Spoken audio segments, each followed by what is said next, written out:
Temple football feels like it is on the doorstep of extinction if they cannot figure things out soon. For years, there has been conversations about ending the program, but even through all the losing seasons, the program has remained. Their president is believed to not truly believe in the importance of college football for a university, and with the hiring of KC Keeler, it feels like it's the school's last attempt to become relevant again or close the door on the historic program if things do not work out.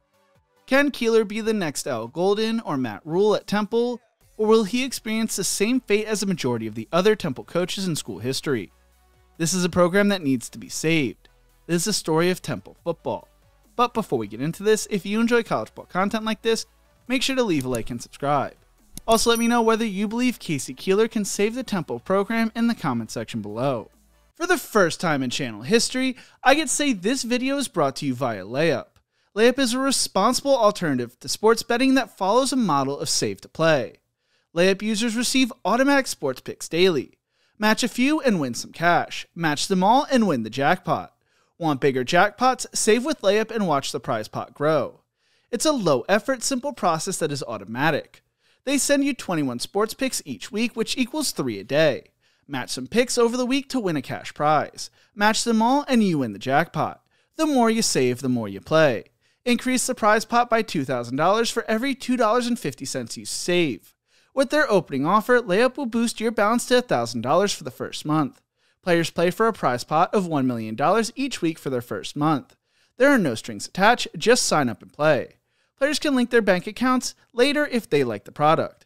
Layup is the save-to-play sports game that mixes your passion for sports to your motivation of saving money. Sign up with my promo link and use the promo code ETGYOUTUBE, that's ETGYOUTUbe, to get free squares each week for every NFL primetime game and some special college football games that are exclusive to y'all as my subscribers. Thank you again for Layup for sponsoring this video. Temple football began in 1894, making it 130 years old, but has not found a ton of success over the years. They have an all-time record of 488, 623-52, and have not found a lot of success in conference play throughout their history. They have had historically great coaches like Pop Warner, Bruce Arians, and Matt Rhule come from the school. That has not stopped them from having a tumultuous history. The Owls were once members of the Big East Conference when it was known as a power conference, and after a 14-80 record throughout the 90s, they would actually be voted out of the conference, with the Big East saying Temple had been out of compliance with Big East membership standards, including competitiveness, attendance, and facility. They would reach an agreement to stay through 2004, but eventually join the MAC. Under head coach Al Golden, they would snap a 20-game losing streak in 2005, would still finish the year 1-11. But Golden would rebuild the program and they would have their best record since 1979, when they finished the 2009 season 9-4, and made their first bowl game since then as well. Golden would leave following the 2010 season, and Steve Addazio would find success going 9-4, leading the Owls to their first bowl win since the 70s, and their second bowl win in school history before returning to the Big East in 2012. Following a 4-7 record, Addazio would leave to become Boston College's head football coach. Matt Rhule would take over next, and they would put together the number 2 ranked recruiting class in the American Conference his first full season. During the 2014 season, they would get their first win over an SEC team since 1938, when they beat Vanderbilt 37-7. The following year, Temple would get their first win over Penn State since 1941, when they beat them 27-10 at Lincoln Financial.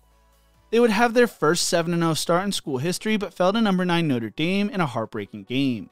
They would finish the regular season 10-2 for only the second time in school history, before losing to Houston and Toledo to close out the season.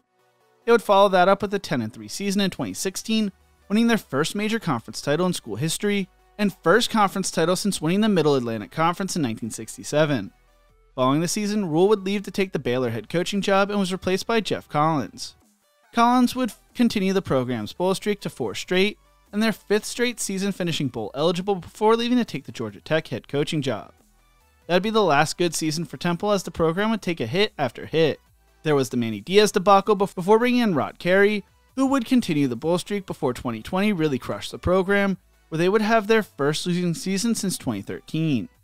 After a disastrous 3-9 season, Carey would be fired and replaced by Stan Drayton, and Drayton would be unable to find any success at Temple, as he would go 9-25 before being fired a few weeks ago, with 2 games remaining on the schedule. The past 4 years, they have finished 3-9, and the program has looked dead in the water since 2020, having 5 straight losing seasons and being 13-42 since the beginning of said 2020 season.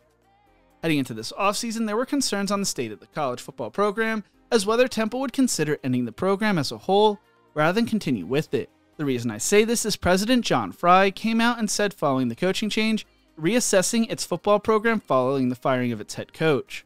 Fry is also well known for writing a piece in the Wall Street Journal back in 2016 when he was the president of Drexel, saying he was happy that Drexel said no to starting a football program. In the letter back in 2016, Fry previously extolled the benefits of not devoting resources to a football program. Temple has struggled to rebuild for years, and those struggles have only increased with rampant realignment and new NIL rules reshaping college football. New NIL rules have disproportionately benefited well-backed athletic programs whose donors are willing to shell out millions of dollars to recruit top players, creating a large gap between powerhouse programs and the rest of the NCAA. Fry and Temple's Board of Trustees were leading an analysis on what was going to be best for the school's athletic department, including the football team. Fry was named the school's president back over the summer, restated Temple as a really proud football tradition. As the incoming president, I would totally respect that. I have no preconceived notion and no plans to end the football program. The talks of Temple football being dropped have gone on for years, and with a president with a past talking down on college football, there were definitely worries after a terrible football season on what would be done. One Owls fan blog wrote, "The worst thing though about Temple's 5-game losing streak was reading so many of the comments that Temple should just drop football and give it up. We're not good at this because other schools lose games and don't have to listen to that garbage." I had a fear that we would be getting the news that Temple football had cut the sport as a whole this offseason, hence why I was planning to make this video in the first place. But then major news would break involving the program. Rather than ending the football program, they decided to take one last shot and brought in a coach who could turn the program around. That man was Sam Houston head coach KC Keeler, a Pennsylvania native who has won everywhere he has coached at. Keeler rose up the coaching ranks, earning his first head coaching job at Rowan, a school located in the suburbs of Philadelphia in the state of New Jersey. While at Rowan, Keeler would lead the Profs to 3 Division III national title games, 5 semifinal appearances, and 4 conference titles, putting together an 88-21-1 record from 1993 to 2001, where they only missed the Division III playoffs twice.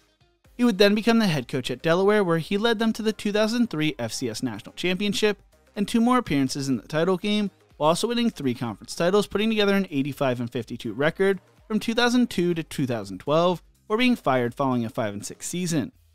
He was being blackballed, almost landing the Albany and Elon job that offseason, but both schools last minute called him saying they couldn't hire him. He thought his coaching career was over and worked for ESPN for a year. That was until Ryan Carty, his former quarterback at Delaware, called him on the phone, and that changed his life.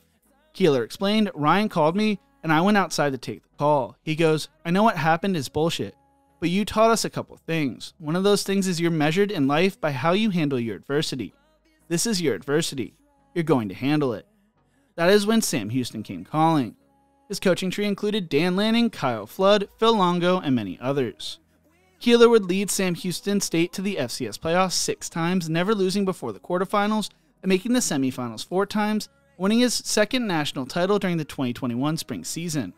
He helped the Bearcats transition to the FBS, and after going 3-9 last season, led them to a 9-3 record this year. It looked at the time that Keeler was building a group of 5 power at Sam Houston. It's why this move was so shocking when it broke that he would be taking the Temple job. Keeler finished with a record of 97-39 as the Bearcats head coach from 2014 to 2024. Keeler is a proven program builder with experience coaching in the Philadelphia area and spending most of his coaching career in the Northeast. Temple Athletic Director Arthur Johnson spoke on the move, saying, "Coach Keeler has a track record of evaluating, recruiting, and developing student athletes into championship-level young men. His leadership, experience, and culture he's established within programs are exactly what Temple football needs as we look to return to the prominence in the competitive college football landscape." Keeler will be 66 years old by the start of the 2025 season, and I worry that if he's not able to right the ship for the Owls, then it could be the end of the program. He will have a tough rebuild on his hands as Temple does not have the largest athletic budget and the largest backing, and he will have a ton of pressure with the risk of the program coming to an end if he fails. What do you think? Can KC Keeler save the Temple football program? Let me know in the comment section below. If you enjoyed this video, make sure to check out one of my other videos YouTube thinks you will love right here. Thank you so much for watching, and as always, remember to embrace the grind.